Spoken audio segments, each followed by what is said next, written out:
দর্শক যখন ছবিটা দেখলো মনে হলো যে না আমরা আমরা আমাদের কাজটা সফল। আশা করি যে খুব শিগগিরই ঢাকার বাইরের যারা আছেন তারা আমাদের ছবিটা দেখতে পাবেন। দর্শকের দারুণ উৎসাহ উদ্দীপনা দেখা যাচ্ছে, কিন্তু এবার কিন্তু আমরা শো পেয়েছি আগের থেকে তুলনামূলকভাবে বেশি। দর্শকের বিপুল সাড়া পেয়েছি এবং আমরা অভিভূত দর্শকের ভালোবাসায়, এবং আমরা খুবই আশাবাদী যে এই ভালোবাসা অব্যাহত থাকবে এবং সামনের দিনগুলোতেও দর্শক আমাদের ছবি আরও বেশি বেশি করে দেখবে। এবং আপনারা ইতিমধ্যেই জেনে গিয়েছেন যে আমাদের ছবি নিয়ে টিকিটেরও একটা সংকট দেখা দিয়েছে।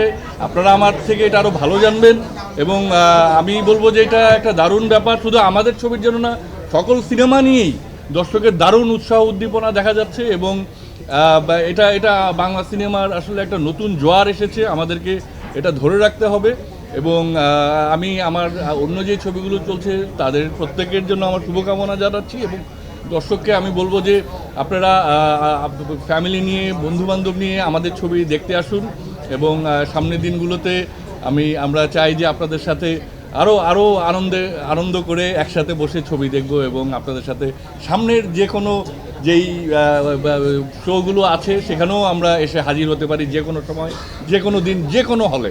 এবার লাকিলি আমার মনে হচ্ছে যে আমরা যেহেতু উৎসবের সময় আসলে আমাদের শো ছিল শুরুতে অনেক কম, কিন্তু এবার কিন্তু আমরা শো পেয়েছি আগের থেকে তুলনামূলকভাবে বেশি। তো কাজেই উৎসবের থেকে এবার বোধহয় আরেকটু বেশি সুবিধা পাচ্ছি, এবং দর্শকের আগ্রহ দেখা যাচ্ছে, যেহেতু মানে এটা আমাদের জন্য একটা দারুণ ব্যাপার আর কি। আমি বলবো এখানে বলবো যে মোশাররফ ভাই এবং চঞ্চল চৌধুরী দুজনই আমাদের দারুণ শক্তিশালী অভিনেতা, কিন্তু একই সাথে এখানে বাকি যারা আছেন, শরীফুল রাজ, আজমেরি হক বাঁধন, সাবিলা নূর, শ্যামল মওলা, জাকিয়া বাড়ি মম, শামিমা নাজনীন সহ, দিনার ভাই সহ, আপনারা দেখছেন তো এখানে কার কথা এখানে কি বলবো আর কি। এখানে তো আসলে, এবং আসলে আমি বলবো যে এটা ভীষণ মানে একটা দারুণ ব্যাপার। সবসময় এটা ঘটে না, এই দারুণ সমন্বয়টা, যে মানে দর্শকদের কথাই বলছি, আমি আমার নিজের কথা বলছি না। আমি নিজে যখন আমরা শুটিংটা করেছিলাম তখন আমরা অত্যন্ত আনন্দ নিয়ে, অত্যন্ত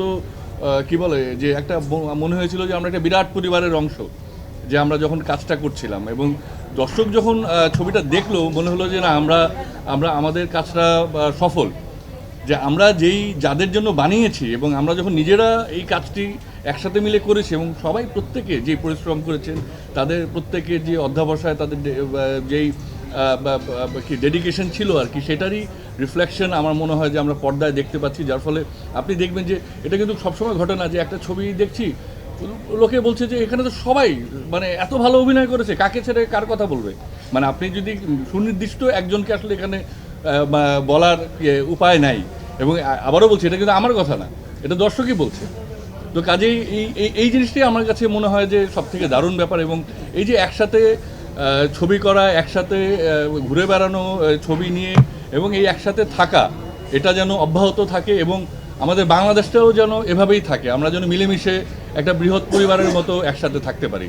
আপনারা সবাই জানেন যে বাংলাদেশে সিনেমা হলের সংকট আছে, এবং সেই সংকট তো আসলে তৈরিও হয়েছে আসলে এমনভাবে যেটা আসলে মানে একটা সময় আমাদের চলচ্চিত্রের আরও দুরবস্থা ছিল আর কি। সেটার ফলাফল স্বরূপই কিন্তু আমাদের সিনেমা হল আজকে একদম কমে গিয়েছে। বিশেষ করে ঢাকার বাইরে দর্শক যারা আছেন তারা তো আসলে বঞ্চিত হচ্ছেন, সেখানে ভালো সিনেমা হল নেই, সেখানে আসলে মানে যে সিনেমা হলগুলো আছে সেগুলোর অবস্থা খুবই খারাপ। এবং এটা কাউকে দোষ দিয়ে লাভ নেই, আসলে সিনেমা না থাকলে সিনেমা হল থাকবে কোত্থেকে? আমরা তো প্রতি রেগুলার ছবি বানাচ্ছি না। তো আমাদের ছবিটাও কিন্তু হচ্ছে যে অবশ্যই সামনে মুক্তি পাবে। ঢাকার বাইরের যেই সিনেমা হলগুলো আছে আমাদের আলাপ আলোচনা চলছে, এবং আশা করি যে খুব শিগগিরই ঢাকার বাইরের যারা আছেন তারা আমাদের ছবিটা দেখতে পাবে।